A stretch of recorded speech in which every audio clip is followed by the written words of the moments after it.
เอาไหม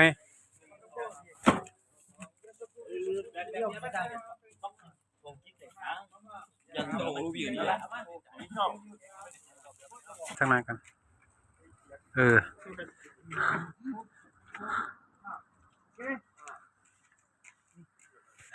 มันนี่มันเขาลงไปพี่นี่เบียร์ไหนแมนบ่สามบ่โอเคบ่อันนี้กับข้าวคนกลางครับเขาเจ้าคนย่อ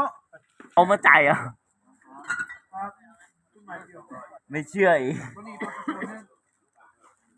ปัดต่อจะเป็นไฮโลนี่ก็ได้ปัด ที่ไหนแมนบ่ เช่นครับนี่ชื่อ บัดแล้วบ่ กูไอ้น้อยจ่ายไป เอา จ่าย นี่ เยอะเลย นี่ซื้อ บัดอย่าลืมจ่ายทำไมเราไม่จ่ายเขา เว้ยเดี๋ยวกับข้าวนี่นี่บ่บ่รถ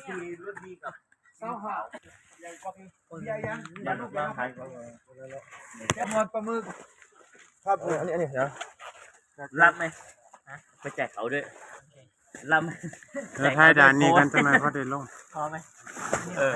ข้าวปรุง เอาหอยลงอ่ะ ต้นไม้ โอ้ย